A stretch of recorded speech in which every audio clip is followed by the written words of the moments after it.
देखिए, राजस्थान की एक एक सीट इस बार दिलचस्प रहने वाली है, लेकिन कुछ हॉट सीटों की अगर बात करें तो रेगिस्तान के प्रवेश द्वार कहे जाने वाले चूरू लोकसभा में मुकाबला रोमांच की सारी हदें इस बार पार कर देने वाला होगा। देखिए, सिटिंग सांसद राहुल कसबा ने टिकट कटते ही पाला बदला। बीजेपी के सामने बतौर कांग्रेस प्रत्याशी वो अब चुनौती पेश कर रहे हैं। अब ऐसे में हमेशा से बीजेपी का अभेद्य किला रही चूरू सीट पर क्या वाकई में इस बार संकट के बादल बीजेपी के लिए मंडरा रहे, या बीजेपी के लहर के आगे कांग्रेस एक बार फिर से चूरू में चारों खाने चित हो जाएगी? करेंगे विस्तार से बात, लेकिन पहले देख लीजिए चूरू लोकसभा सीट पर हमारी एक खास रिपोर्ट। समझ लीजिए पूरा समीकरण।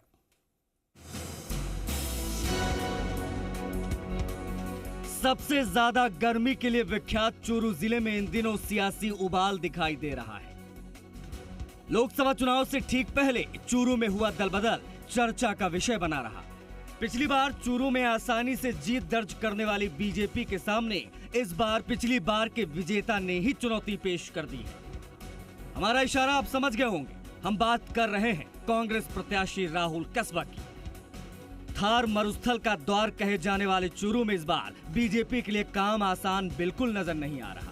सिटिंग एमपी यानी राहुल कसबा का टिकट काटकर बीजेपी ने पैरा ओलंपिक के गोल्ड मेडलिस्ट देवेंद्र झाझड़िया को अपना कैंडिडेट बनाया, और बीजेपी के इस कदम के बाद चूरू की फिजाओं में सियासी उबाल सा आ गया। राहुल कसबा ने बगावत की ठान ली। राहुल कसबा ने टिकट कटते ही मन बना लिया कि वो चूरू लोकसभा सीट से ही ताल ठोकेंगे, बीजेपी नहीं तो कांग्रेस ही सही। सियासी और राजनीतिक समीकरणों की बात करेंगे, लेकिन उससे पहले जरा चूरू लोकसभा सीट को समझ लीजिए। चूरू में सीधा मुकाबला इस बार भी बीजेपी और कांग्रेस के बीच है। देवेंद्र झाझड़िया के सामने राहुल कसबा चुनौती पेश करेंगे। चूरू लोकसभा क्षेत्र में आते हैं कुल 8 विधानसभा क्षेत्र। चूरू, सादुलपुर, तारानगर, नोहर, भादरा, सरदार शहर, रतनगढ़ और सुजानगढ़ विधानसभा क्षेत्रों को मिलाकर बनती है चूरू लोकसभा। 1977 में यहाँ पहली बार हुआ था लोकसभा का चुनाव। इस बार 22 लाख से भी अधिक मतदाता करेंगे प्रत्याशियों के किस्मत का फैसला। खैर, चूरू लोकसभा क्षेत्र भाजपा का अभेद्य किला माना जाता है। करीब 3 दशक से भाजपा लगातार अपना परचम यहाँ लहराती आ रही है। विषम परिस्थितियों में भी भाजपा चूरू में अपनी सीट सुरक्षित रखने में सफल रही है, और इस बार भाजपा के प्रत्याशी देवेंद्र झाझड़िया हैं और वो एक नया चेहरा है। किसान परिवार से ताल्लुक रखते हैं, सरल और सौम्य स्वभाव इनकी पहचान है। ग्राउंड पर झाझड़िया का कोई विरोध नजर नहीं आ रहा है, जिसका फायदा बीजेपी को इस बार मिल सकता है। वही बात अगर कांग्रेस प्रत्याशी राहुल कसबा की करें तो 2 बार से लगातार सांसद रहने के बाद कोई खास उपलब्धि इनके नाम नहीं है। एंटी इनकम्बेंसी राहुल कसबा का पीछा नहीं छोड़ रही। कांग्रेस में जाने के बाद भीतरघात भी झेलना पड़ रहा है सो अलग। जिले के कांग्रेस नेता इनकी ज्वाइनिंग को लेकर लगातार विरोध जता चुके हैं। अब देखना होगा कि वो कस्बा को कितना स्वीकार कर पाते हैं। लोहर, भादरा, सरदार शहर और तारानगर क्षेत्र में रेल सुविधाओं का अभाव और विस्तार न होना कस्बा के प्रति एंटी इनकम्बेंसी को बढ़ाता है। लेकिन इन सब समीकरणों के बीच देखना भी दिलचस्प होगा कि हमेशा से निर्णायक भूमिका निभाने वाले जाट वोट बैंक को इस बार कौन बेहतर साथ पाता है। चूरू से सहयोगी नवरत्न प्रजापत के साथ ब्यूरो रिपोर्ट, जी मीडिया। तो राहुल कसबा बनाम देवेंद्र झाझड़िया, सीधा मुकाबला रहेगा इन 2 कैंडिडेट के बीच में। आप कह सकते हैं कि इस वक्त चूरू में सियासी उबाल बहुत ज्यादा है। अब आपको बता देते हैं मुकाबला, क्योंकि बड़े लड़ैया समझ लीजिए कौन कौन है। देवेंद्र झाझड़िया है बीजेपी के प्रत्याशी, तो राहुल कसबा कांग्रेस से बतौर कैंडिडेट इस बार चुनावी ताल ठोक रहे हैं। 14 में जीते हैं, 19 में जीते हैं, बीजेपी के टिकट पर जीते हैं, लेकिन इस बार बीजेपी के ही खिलाफ चूरू लोकसभा सीट पर ही ये 2 बड़े लड़ैया हम आपको दिखा रहे हैं। आपकी स्क्रीन पर है ये 2 बड़े लड़ैया। जनता फैसला करेगी कि कौन पहुंचेगा दिल्ली, कौन बैठेगा लोकसभा में। क्या एक बार फिर से यहां पर बाजी मारेंगे राहुल कसबा, क्योंकि 2 बार से लगातार वो जीतते चले आए हैं, लेकिन टिकट बीजेपी का था। इस बार थोड़ा हिसाब बदला है। देवेंद्र झाझड़िया को बीजेपी ने टिकट दिया है और उसके विपरीत बगावत करके पहुंच गए हैं। अब प्रोफाइल की बात कर लेंगे, क्योंकि प्रोफाइल की बात करना बहुत जरूरी, ताकि आप समझ पाएंगे कि आखिर कैंडिडेट में कितना दम है। बीजेपी ने देखिए चूरू लोकसभा सीट से देवेंद्र झाझड़िया को अपना कैंडिडेट बनाया। एकाएक इनका नाम सामने आया। ये तो ओलंपियन है, गोल्ड मेडलिस्ट हैं। पैरा ओलंपिक में देखिए 2 स्वर्ण पदक जीतने वाले ये पहले भारतीय पैरा ओलंपियन हैं। बतौर खिलाड़ी हम सब इनको जानते हैं। देवेंद्र 42 साल के 42 साल के झाझड़िया खेल जगत का एक जाना पहचाना नाम है, जैसा कि मैंने कहा हम सब वाकिफ हैं। पैरा भाला फेंक एथलीट रहते हुए 2 बार विश्व चैंपियन रहे देवेंद्र झाझड़िया। महज 8 साल की उम्र में देवेंद्र ने अपना एक हाथ गंवा दिया, लेकिन हिम्मत नहीं हारी। देवेंद्र झाझड़िया पहली बार कोई चुनाव लड़ रहे हैं। इनके खानदान में कभी किसी ने कोई चुनाव नहीं लड़ा, सरपंच का चुनाव कभी किसी ने नहीं लड़ा। किसान बैकग्राउंड है, पिता को कैंसर हो गया, हाथ कट गया, लेकिन देवेंद्र झाझड़िया ने कभी हिम्मत नहीं हारी। इसी के लिए जाने जाते हैं। जाट पृष्ठभूमि है, जाटों का लैंड आप कह सकते हैं चूरू को। एक बड़ी निर्णायक भूमिका में जाट यहां पर रहते हैं। और देवेंद्र झाझड़िया के प्रोफाइल इसलिए हम आपको बता रहे हैं क्योंकि जाट फैमिली से आते हैं। क्या प्रोफाइल है, देश के लिए बहुत कुछ इन्होंने किया है। लेकिन अब देवेंद्र झाझड़िया के इतर सिटिंग एमपी की बात कर लेते हैं, यानी राहुल कस्बा की बात कर लेते हैं। कौन है राहुल कस्बा, जिनकी बगावत ने बढ़ा दी बीजेपी की टेंशन? समझिए, राजनीति का एक जाना माना नाम है। चूरू में किसी परिचय के मोहताज नहीं है राहुल कस्बा। कांग्रेस प्रत्याशी राहुल कस्बा 2014 और 2019 में लगातार 2 बार बीजेपी के टिकट पर चुनाव जीते। टिकट कटने पर बीजेपी से इस्तीफा देकर कांग्रेस में जाकर शामिल हुए। पहले दिन से ही बगावती तेवर टिकट कटते ही दिखा दिए थे कस्बा ने। देखिए, चूरू जिले की राजनीति में कस्बा परिवार का दमखम रहता है। अगर नागौर में मृधा तो यहां पर कस्बा जाने जाते हैं।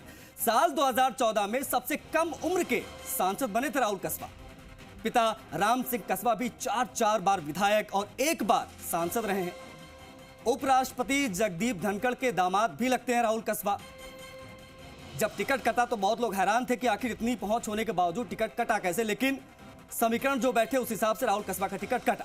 खैर, राजेंद्र राठौड़ राहुल कस्बा के बीच में विधानसभा चुनाव के दौरान और उसके बाद भी अदावत ने खूब सुर्खियां बटोरी, खूब मंच से बयान दिए गए और कहा यह भी गया, एक तबका यह भी कहता है कि टिकट कटने के पीछे राठौड़ साहब का हाथ था और उसी को लेकर बगावत की कस्बा ने और कांग्रेस के साथ जाकर खड़े हो गए और कांग्रेस के टिकट पर चुनाव लड़ रहे हैं। अब एक और ग्राफिक्स आपको दिखाएंगे जो बहुत ज्यादा महत्वपूर्ण है। अब आपको बताते हैं चूरू लोकसभा के जातिगत समीकरण और वोट बैंक का हिसाब किताब। देखिए, लोकसभा क्षेत्र को गर्मी और सर्दी के मौसम में अपने रिकॉर्ड तापमान के लिए भी जाना जाता है। मतलब हम बात कर रहे हैं चूरू की। चूरू में रिकॉर्ड गर्मी होती है तो रिकॉर्ड सर्दी भी होती है और चूरू की सियासी तपिश भी कुछ वही इशारा मौजूदा वक्त में कर रही है। देखिए, चूरू में इस बार 22 लाख से अधिक मतदाता हैं जो प्रत्याशियों की किस्मत का फैसला करेंगे। सीट पर क्या समीकरण है वो जरा समझिए। ओबीसी बहुल सीट पर जाट वोटों का वर्चस्व है। दोनों प्रत्याशी जाट फैमिली से आते हैं। इसके बाद जनरल वोटर भी बड़ी निर्णायक भूमिका में रहते हैं, इसको नजरअंदाज हम आप नहीं कर सकते। सबसे ज्यादा 22.3% आबादी अनुसूचित जाति यानी एसटी के वोटर्स की है। बड़ी संख्या है 22.3% की हम कर रहे हैं बात। 9.4% मुस्लिम वोटर्स हैं, इनकी भूमिका बड़ी महत्वपूर्ण है अगर क्लोज फाइट होती है तो। सिख आबादी 3.8% के आसपास की। अनुसूचित जनजाति एससी की अगर बात करें तो ज्यादा नहीं है, 0.6%। जैन 0.3%, बौद्ध 0.1%। तो ये ताना बाना है पूरा का पूरा जातिगत समीकरणों का, क्षेत्रीय समीकरणों का, ये समझना जरूरी है। अब सीधा रुख करेंगे जयपुर का। हमारे 2 वरिष्ठ सहयोगी आपसे उनको रूबरू कराऊंगा। हमारे साथ शशि मोहन शर्मा हमारे वरिष्ठ सहयोगी कनेक्ट हो गए स्टूडियो से, आप उनको देख सकते हैं। साथ ही साथ में विष्णु शर्मा भी हमारे सहयोगी हमसे कनेक्ट है। शशि, शुरुआत में आपसे ही करूंगा। हम लोग सिलसिलेवार एक सीट का पोस्टमार्टम कर रहे हैं। आज से इस कार्यक्रम का हमने श्री गणेश किया है। चूरू की सबसे पहले हम कर रहे हैं बात। आपने करीब से चूरू को देखा है, समझा है, राहुल कस्बा का प्रोफाइल, देवेंद्र झाझड़िया साहब का प्रोफाइल। मैं चाहूंगा कि बताएं मौजूदा स्थिति में कौन कितना मजबूत नजर आ रहा है। शशि।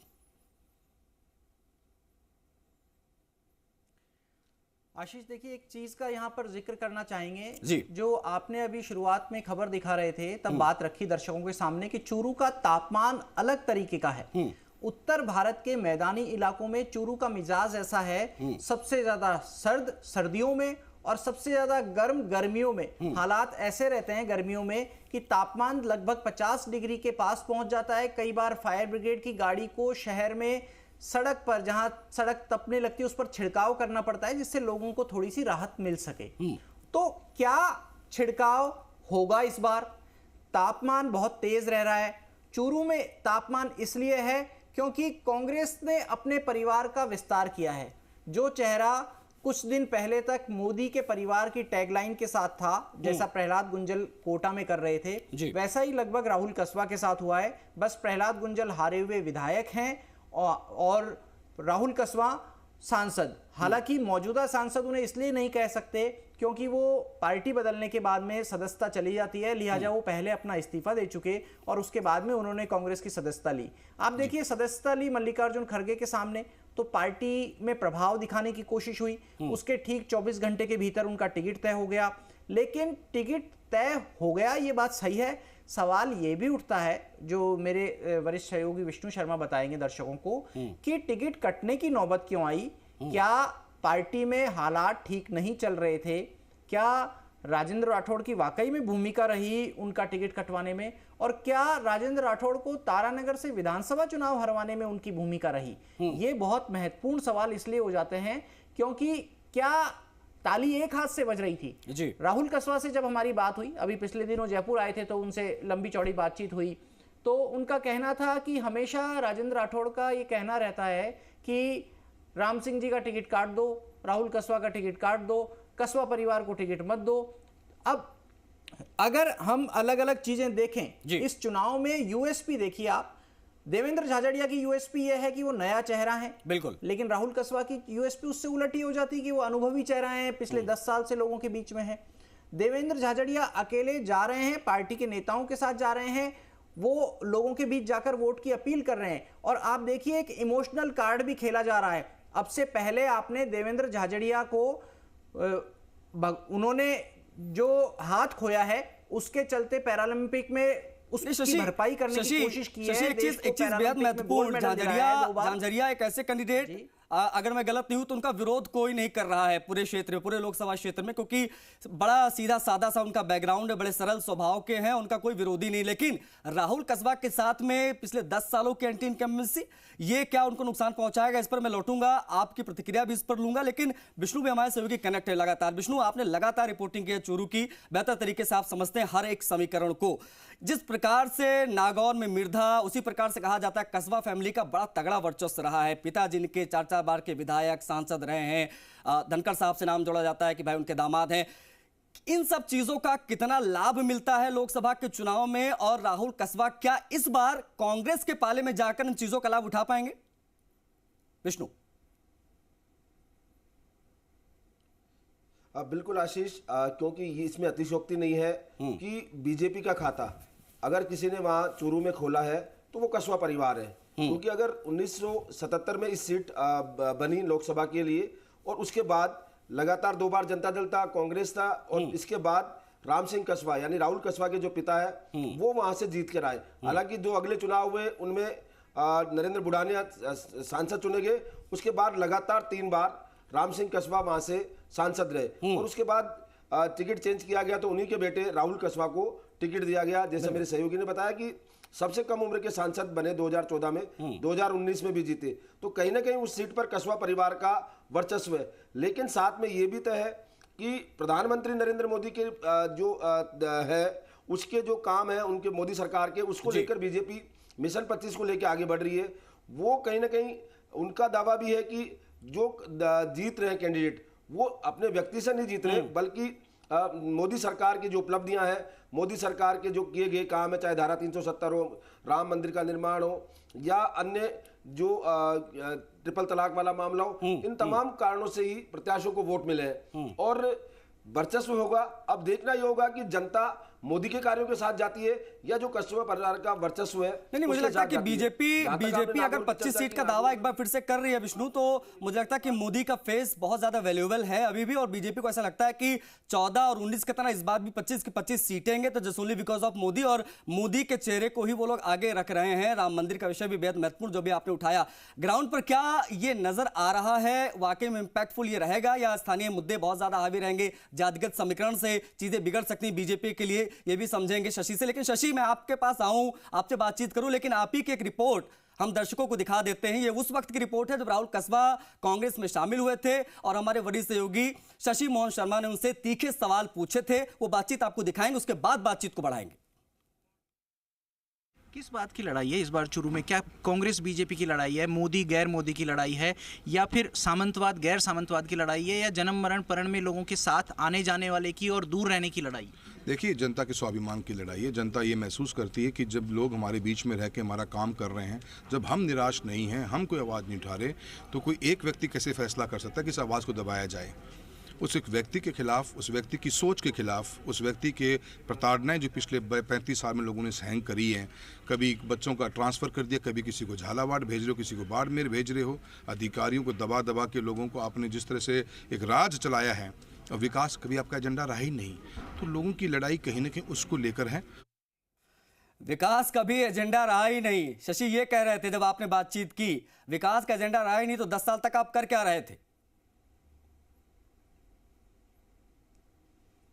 देखिए, ये जो बात कह रहे हैं इशारों इशारों में पूर्व नेता प्रतिपक्ष और बीजेपी के वरिष्ठ नेता राजेंद्र राठौड़ के लिए कह रहे हैं कि उनका विकास का भी एजेंडा नहीं रहा। लेकिन सवाल ये उठता है कि सांसद तो आप भी थे, आपका भी जिम्मा था इस पर ध्यान देने का। लेकिन सवाल ये भी उठता है आशीष कि जब आपने पार्टी छोड़ी उससे 10 दिन पहले जब यमुना जल समझौता हुआ, शायद 17 फरवरी का वो दिन था, तब आप दिल्ली में पहुंच रहे हैं, मुख्यमंत्री भजनलाल शर्मा को बुके भेंट कर रहे हैं, उनको बहुत भागीरथ प्रयास बता रहे हैं, कह रहे हैं कि यमुना जल समझौता मुख्यमंत्री के कारण संभव हो सका है, मोदी के कारण संभव हो सका है और बीजेपी को इसका बहुत फायदा मिलेगा। लेकिन जैसे ही आप टेबल के दूसरी तरफ बैठे, आपका नजरिया बदल गया। जब हमारी उनसे बातचीत हुई थी तो इस समझौते के बारे में भी हमने उनसे पूछा कि अब तक आप यमुना जल समझौते का क्रेडिट ले रहे थे, कह रहे थे फायदा मिलेगा बीजेपी को, अब क्या होगा? लेकिन उनका जवाब था कि ये एक बहुत लंबे समय का मुद्दा है और इसके लिए वो काफी समय से प्रयासरत थे।